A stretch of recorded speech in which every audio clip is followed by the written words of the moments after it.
യേശുമിശിഹായിക്ക് സ്തുതിയായിരിക്കട്ടെ. പെസഹകാലം ഇന്ന് നമ്മൾ ധ്യാനിക്കുന്നത് യോഹന്നാൻ്റെ വിശുദ്ധ സുവിശേഷം 13-ാം അധ്യായം 16 മുതൽ 20 വരെയുള്ള വാക്യങ്ങളാണ്. യോഹന്നാൻ്റെ സുവിശേഷത്തിൽ ശിഷ്യന്മാരുടെ പാദങ്ങൾ കഴുകിയതിന് ശേഷം യേശുനാഥൻ ശിഷ്യന്മാരുമായി ചില കാര്യങ്ങൾ പങ്കുവയ്ക്കുകയാണ്. അപ്പോൾ യോഹന്നാൻ്റെ സുവിശേഷത്തിലെ ഈ അധ്യായം 13-ാമത്തെ അധ്യായം യേശുനാഥൻ്റെ മരണത്തിന് തൊട്ട് മുൻപുള്ള അവിടുത്തെ ജീവിതം സൂചിപ്പിക്കുന്ന ഒരു അധ്യായമാണ്. യേശുനാഥൻ മരണത്തിലേക്ക് നടന്നെടുക്കുകയാണ്. അപ്പോൾ അതിന് തൊട്ട് മുൻപ് ശിഷ്യന്മാരുമായി അവൻ ഒന്നിച്ചിരുന്ന് ഭക്ഷണം കഴിക്കുകയാണ്. ആ സമയത്ത് അവൻ നടത്തുന്ന ചില വ്യക്തിപരമായ പരാമർശങ്ങളാണ് നമ്മളിന്ന് സുവിശേഷത്തിൽ കാണുന്നത്.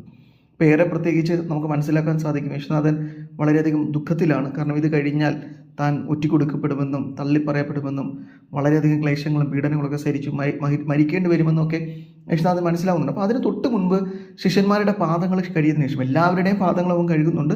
കഴുകിയതിന് ശേഷം അവരോട് അവൻ പറയുകയാണ്, നിങ്ങളിൽ ഒരാൾ എന്നെ തള്ളിപ്പറയാൻ ഉള്ളവനാണ്, ഒരാൾ എന്നെ ഒറ്റിക്കൊടുക്കാൻ ഉള്ളവനാണ്. അപ്പോൾ അങ്ങനെ ഒരു സൂചന യേശുനാഥൻ നൽകുകയാണ്. എന്തിനാണ് ഈ സൂചന നൽകിയത്?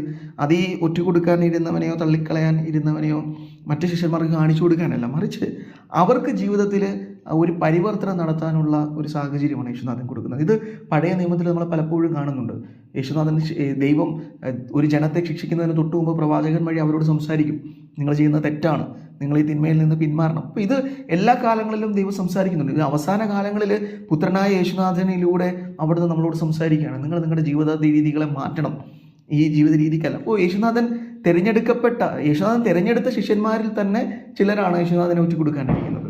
അപ്പോൾ ഇത് നൽകുന്ന ഒരു സൂചനയുണ്ട്. ഈ തിരഞ്ഞെടുക്കപ്പെട്ടവരുടെ പ്രത്യേകത എന്താണ്? അത് സുവിശേഷത്തിൻ്റെ ഏറ്റവും അവസാനം അവിടുന്ന് പറയുന്നുണ്ട്, എനിക്ക് പകരം അയക്കപ്പെടുന്നവരാണ് നിങ്ങൾ. അതായത് യേശുനാഥൻ പറയുന്നുണ്ട്, എന്നെ സ്വീകരിക്കുന്നവനെ പോലെയാണ് എന്നെ അയച്ചവനെ സ്വീകരിക്കുന്നവൻ, എന്നെ അയച്ചവനെ സ്വീകരിക്കുന്നവന് എന്നെ തന്നെയാണ് സ്വീകരിക്കുന്നത്. അപ്പോൾ ക്രിസ്തുവിൻ്റെ പകരക്കാരനാകാനുള്ള ഒരു വിളി, ആ വിളി സ്വീകരിച്ച മനുഷ്യരാകട്ടെ ക്രിസ്തുവിനെ തന്നെ തള്ളിപ്പറഞ്ഞ് അവനെ തന്നെ വേണ്ട എന്ന് വെക്കുന്ന ഒരു തലത്തിലേക്ക് വരികയാണ്. അപ്പോൾ എൻ്റെ ജീവിതത്തിൻ്റെ ഏറ്റവും വലിയ മനോഹാരിത ഞാൻ ക്രിസ്തുവിന് പകരക്കാരനാകേണ്ടവനാണ്. പക്ഷെ ഞാനാകട്ടെ പലപ്പോഴും മറ്റു പലതിൻ്റെയും പിന്നാലെ പോയി ക്രിസ്തുവിനെ തന്നെ വേണ്ട എന്ന് വെക്കുന്നു. അപ്പോൾ ഈ ഒരു എൻ്റെ ജീവിതത്തിൽ വരുന്ന ഈ ഒരു പ്രതിസന്ധിക്ക് മുൻപേ യേശുനാഥൻ എനിക്ക് നൽകുന്ന ഒരു താക്കീതാണിത്.